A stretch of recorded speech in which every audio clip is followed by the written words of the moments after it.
Alright, what's up, guys? I'm never going to be able to do that intro right, or even good for that matter, and I'm sorry about that. So I literally just finished watching the card maybe 10, 15 minutes ago. I'm not sure when this video will actually go up because I'm also watching football and editing the thumbnail for this video, but it'll definitely be up before the night is over. Um, what a card it was. It was a great way to open up 2021. A lot of impressive performances, and the main event was one of the best fights you'll ever see, although it was basically a one-sided affair. Before we get into that, I do want to say I watched my video from yesterday and it was really bad. I cringed throughout the whole thing, and if I had to give myself an honest rating, it would be like a 4 or 5. I stumbled over a lot of my words, and especially the fighters' names. I gotta get better at that. But just in general, I could have done better with my picks and my overall analysis of everything. I will definitely have a better prediction video up for Wednesday's card. I rushed it a little bit, and it definitely showed. I will be better, and I can promise you that. Now let's get on to the fights, because I'm sure no one wants to hear me ramble about how shitty my first ever video was. It can only go up from here anyways. So the first fight of the night was Lingo versus Kilburn. It was a pretty good fight, a great first round. I know it's a little early since it was the first fight, but I thought it could be round of the night until Max Holloway did some Max Holloway shit. I don't even know what fight was the best in that fight, but we'll get to that a little bit later. Lingo looked much improved from his debut fight. His footwork looked really good, and his striking looked a whole lot better than his first fight against Yusuf Zalal. I think he probably could have got the finish, but Kilburn was super tough, and he didn't make it easy for him.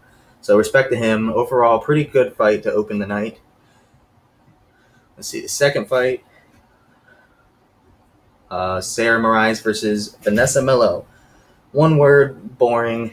I don't say this lightly, but that was probably the worst, most forgettable fights I've ever seen. Definitely top 5.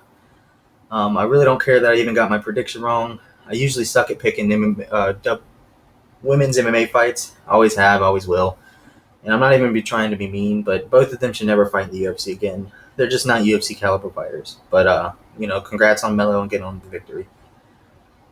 Next fight is Zawada versus Ameev. It was a super close fight. I actually scored it for Zawada, even though I picked Ameev.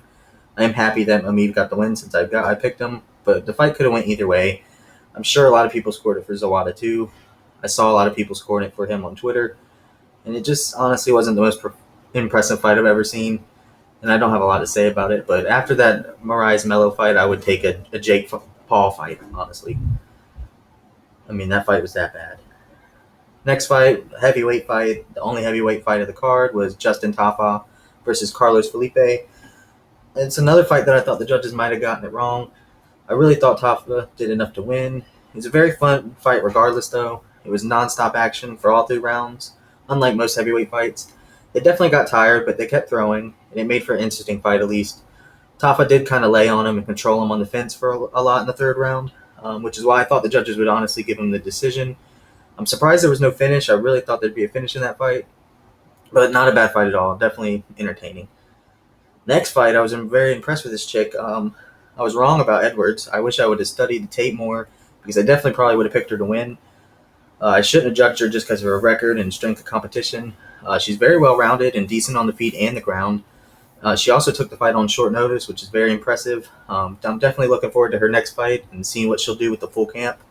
On a side note, Wu's striking really gave me a headache. I don't know if that was her strategy or what, but her feints and her awkward style was very hard for me to watch. Maybe she has something going for her, though. I don't know. Next fight, another fight where I was really wrong, is the Punalele versus Dusko fight. I'm not mad about it because I enjoy saying the name Punalele. Definitely a top-tier name. And I knew this could happen anyways because he's very good on the feet and he has hammers for hands. I mean, he hits so hard. And watching the tape, Dusko did look hittable, but I thought he was going to be able to get on top of Punalele and ground and pound him out. But he couldn't get on top of him, and Punalele is just a better striker. I think Punalele could definitely be a problem in the division. I'm going to keep my eye out on him and see what he does in the future before we're getting on the hype train. But I think he deserves a $50K bonus for that performance. I was impressed with him. Ooh, the next fight. Let's see. It was a really rough night for my picks, but fights like this are kind of why. I don't think anyone really saw this coming, and I'm sure very few had Alessio winning, especially after Buckley's last few fights. But man, Buckley got starched, and holy shit, I really compared him to Mike Tyson in yesterday's video. I'm an idiot for that, and I should be banned from MMA for life. Should never be able to watch it again. Good thing for Alessio, though, he took all the hype that Buckley had, especially after 3 losses in a row. I mean, that was a huge win for him. If he loses this fight, he's probably not in the UFC anymore. And honestly, even though I'm not doing so well with my picks today, I can't be mad because this card was incredible, and I'm glad the fights are back on anyways. Also, this is kind of bad, but James Krause is a happy fellow right now. He had to be laughing during that fight.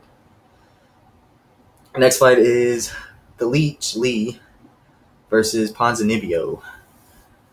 And at this point, I'm thinking maybe I just suck at picks and I should delete my YouTube channel to save further embarrassment. As soon as the fight started, I got really nervous for my pick. Lee looked really good and fast, and I already knew he hit hard before the fight.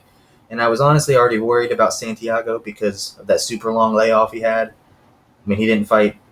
His last fight was in 2017? I did expect more from him, but you can't really hate on it. I mean, he came back from that long and he got clipped. It happens. I will say good for the Leech, though. He's one of the nice guys in the sports, and he deserves it. Especially after that stinker he had against Neil Magny. He said that was probably his worst performance, and I kind of agree with him. This might have been his best performance. I say give him a 50K bonus, too. And then we go on to the co-main event. Carlos Condit versus Matt Brown. Finally got another pick right. I honestly pretty much had it spot on. Condit was just way too much on the feet, and even when he was on the ground, he was active and hitting him from the bottom. Condit has always had a good guard his whole career, even though he doesn't have the best takedown defense. Matt Brown is still a legend. I always enjoy watching him fight. And even though I would say Carlos kind of dominated him, and he was still in the fight, don't get me wrong, and he still showed that he still has a little bit left in the tank. I think Condit proved that he definitely still has plenty of gas in the tank, and now he's on a 2-fight winning streak. I'm looking forward to his next fight, and don't count him out. I mean, that dude's a savage. He always comes to fight. Just don't give him a wrestler, please. And now the main event. What do you even say about that fight, man? It was the perfect fight to put on ABC for the first time. And Max Holloway has never looked better. Maybe even the best performances of all time in the UFC. I mean, definitely one of them. I knew that Kattar didn't respond to pressure very well after watching his tape against Sabit and Moicano, and boy was I right. Max doesn't quit, and the pace he puts on these guys is incredible. Kattar's super tough, though, and one of the toughest guys in the UFC. The scorecard was 50-43, and 50-42 twice. And I don't think you see that. I don't think we've ever seen a scorecard like that. Most fighters probably would have gave up, and he didn't. He was in the fight the whole time, even though he was getting dominated. All respect to him for giving us an amazing fight. It takes two to tango, and Kattar definitely showed up, even though he lost. I mean, you can't hate on Kattar for that fight. I'm basically going to make this video really short, and that's it. Let's see. The fight of the night I have is obviously Max Holloway versus Calvin Kattar. I think honorable mentions is the Carlos Condit fight with Matt Brown. Definitely a great fight.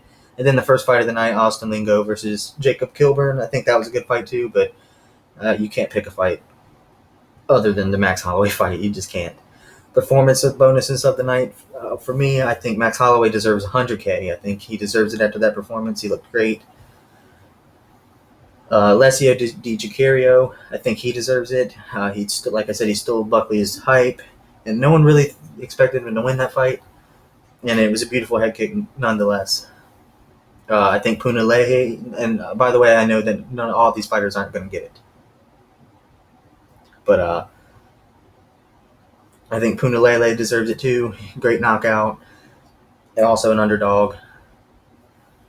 And against the undefeated prospect. And then the last guy I think should get it is the Leech. And also another big underdog against a guy who had a lot of hype even though he hadn't fought in a while. I think they all deserve 50K. Give Max fucking 500K. Give him the title. I love Volkanovski, and I do think he deserved that win the last fight, but I'll just give him the title after that performance. It was that good. Anyways, that's going to be it. I just wanted to make the short video. I'm going to make my prediction videos a little longer, and then these post-fight breakdowns a little bit shorter. Just going to go over my picks. Definitely think I did better in this one. If you enjoyed this video, please do me a favor and hit the like button and subscribe to my channel. It would mean a lot to me, and I'd really appreciate it if you watched all the way to the end of this video. If you did, it means the world to me. I think that's it. Until next time, peace.